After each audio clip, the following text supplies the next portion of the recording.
Hey, hi there. Now, how to focus on money flowing into your business, even if you're feeling like you're just not making enough. If you have or you want to be making more, this session is for you. We're going to be talking about the mindset shift that aligns with universal principles, my new favorite topic, that reframes your brain for abundance.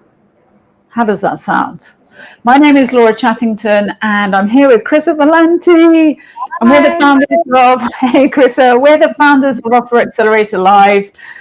Yes. We help business owners go from low ticket to high ticket without any of that sleazy salesy selling stuff, and really build an audience of high value clients, which is what we're all about. Now, hey Chrissa, just say hi before I go from a How's it going? In all our channels.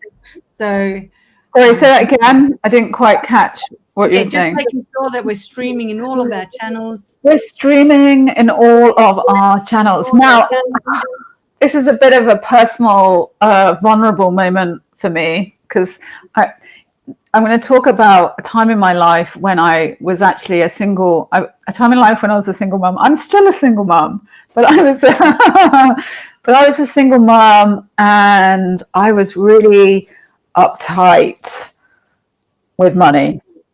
Yeah. And actually, I have to. It's funny how the habits and the patterns that you run can be very deep, can't they? And I still really check in with this pattern regularly. And you don't know when. I didn't know when the next payment was coming in. I'm hoping you're like looking at your Stripe account, like, I hope that the client pays what they said they're going to pay, because you've got to pay the rent. Yeah. And you're trying not to look desperate when people are like thinking about investing in your stuff. You know, you were talking about it, weren't you? Like that lean out. Yes, posture. Exactly. Yeah, the lean out posture. And I became, and I became really good. I became really good at moving money around, right?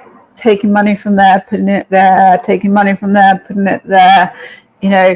And you wake up in the middle of the night, and like the first thought is like the money you owe.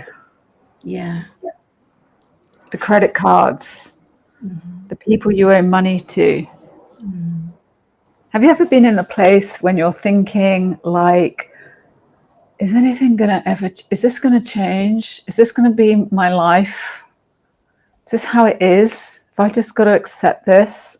Sure. And I was thinking I've got to, and you hear stuff, but actually to apply it, I was thinking I've got to stop like focusing on all this lack. And you've talked to me about it, Chrissa, before, like, don't focus on the negative things. I'm like, I can't help it.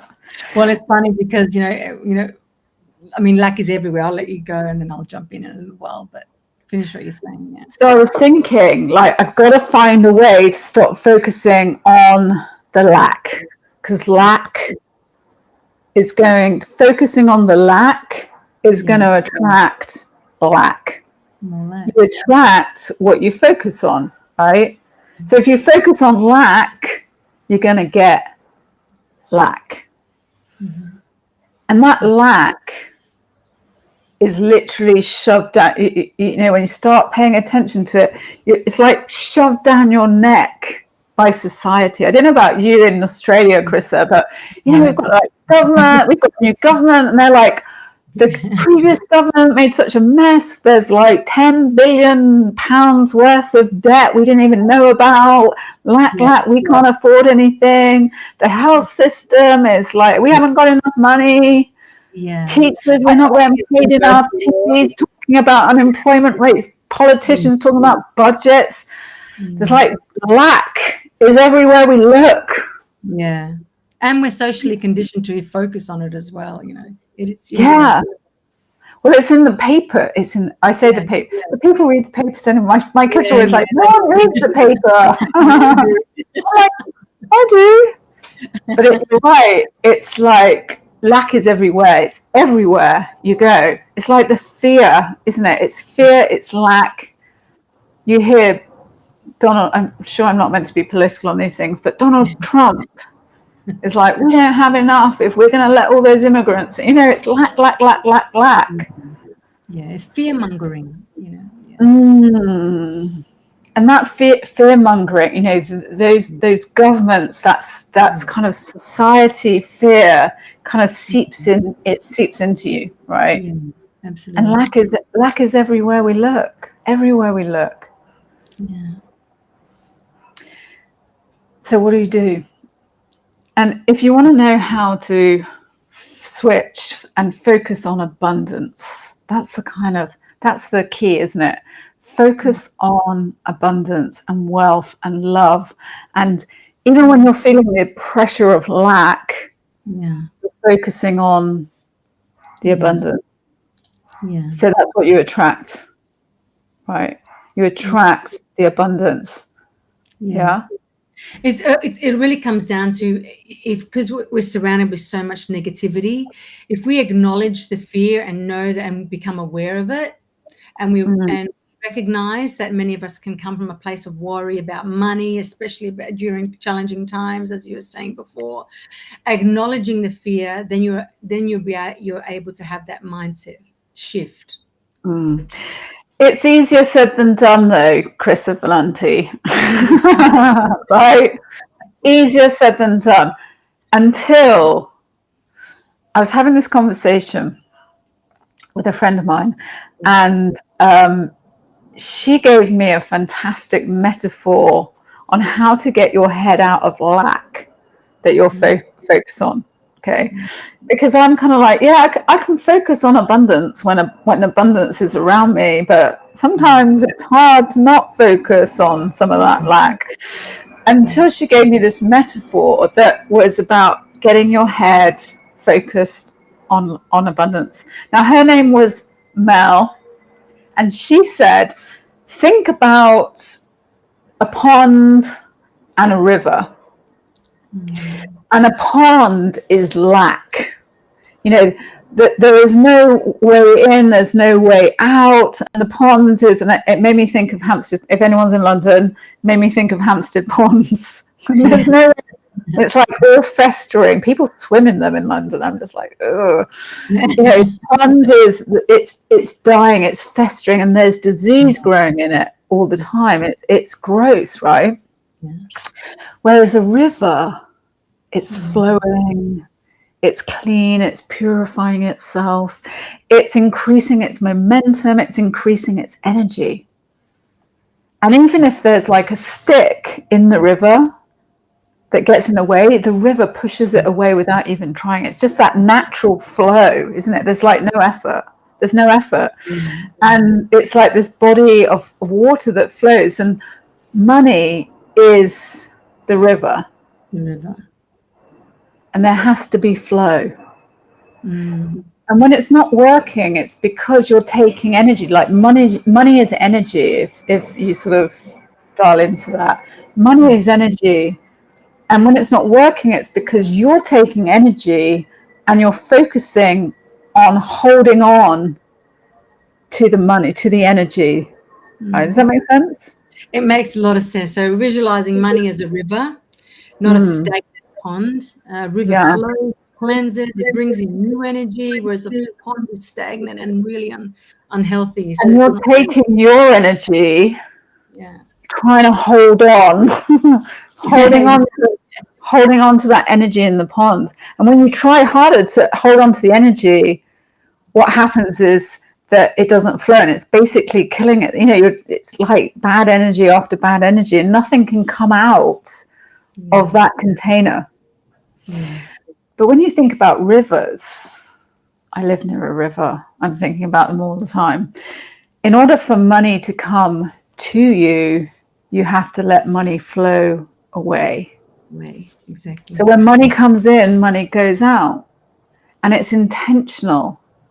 Yeah, you don't want to be putting money everywhere. It's like you're investing. You're investing in the flow of money in intentional directions. Yeah. We want to receive money because we believe in abundance, that money can come from everywhere and anywhere, right? That's right. And being open to receiving money from everywhere. But when we get the money, go out as well. yeah, when we get the money, what do? Yeah. We kind of, if we hold on to the money, it's like the pond, right? We're holding on, and it comes less and less. You know, it's that disease.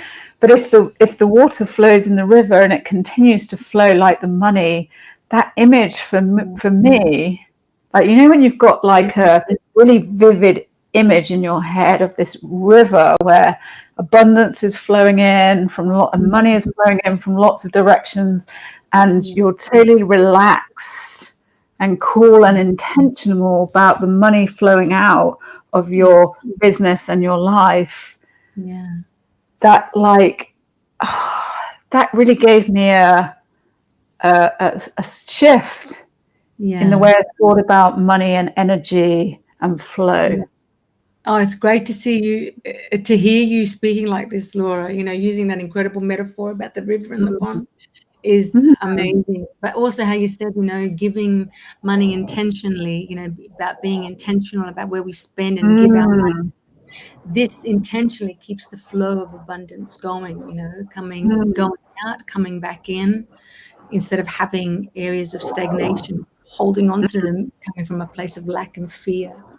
Yeah. And just to give you an example, give some examples about how do you give money intentionally? You know, if you want money to flow into your business, then the obvious place to flow money into, to invest in, is other businesses. So I'm always looking to invest in other businesses or projects, or reward people who, like, tipping people who are maybe they're running a coffee shop, just been in a cafe, you know, maybe they're, you know, and tipping more than what's expected, because I want the abundance to flow away from me into the areas of my life where I want the abundance to flow into me. Great example. I no, we tip a lot here too in Australia, but another thing for me also was investing. For me wasn't about just giving money, was investing in incredible courses and incredible coaches, because then it just reciprocated. It just started happening to me as well. It was phenomenal. As long as you do it intentionally, and I think that's the key word. You don't want to be, you know, you don't want to be throwing money at things for the sake of it. You want to be doing it intentionally, investing in things that have intention behind it. Yeah. And actually, the law, and we're relating our lives to the laws, the universal laws, which and there are so many different ways and so many different laws you can apply to virtually every single situation. So you have to pick one. Otherwise it's going to get confusing. But the universal law of vibration says that everything is in this constant state of energetic motion. From like the smallest particle to like a massive skyscraper, right? Or whatever, massive cars, houses, whatever. And I love the idea of that, because that everything is energy. Money is energy. We're energy. And there's this constant state of energetic motion. So instead of the focus on lack that society is forcing down our necks, when you look at the news, think about money as energy, as that river, because everything is in that energetic state, and believe in that abundance that the river flow has. And maybe there are areas in your life where you're stuck. And whatever area you want more abundance in, you want to invest, you want to give, you want to let the energy of money flow towards that, as well as receiving that in a sort of an abundance view. So you don't want to be a pond getting all nasty and smelly and toxic. No, not at all. You want to be a river. Yeah, and understanding that everything is in energetic motion. So we need to align ourselves with this because and shift from lack to abundance. So Yeah, which I'm sure is another law, but sticking with our law of vibration, everything is in a constant state of energetic motion. Money is, water is, we are. So it's think of money as a river, not a pond, and let it flow. Focus on the flow, not the fear. And money is always moving. It's moving towards places. So turn your focus. Moving. Love that. Turn your focus from lack to flow. Sounds good. Turn your focus from lack to flow. Awesome, Laura. Cool. Love it. Honestly, hearing you talk about this is just awesome. This incredible career, woman, professional, and hearing this is just amazing. You're absolutely awesome. It's like woo-woo in a suit. Woo-woo, practical woo-woo in a suit. Okay, we'll catch up with you next time. Thanks for watching this. If you have any comments about the flow of money or the law of vibration or anything else that we've triggered in this, comment on the video below this, and we look forward to seeing you next time.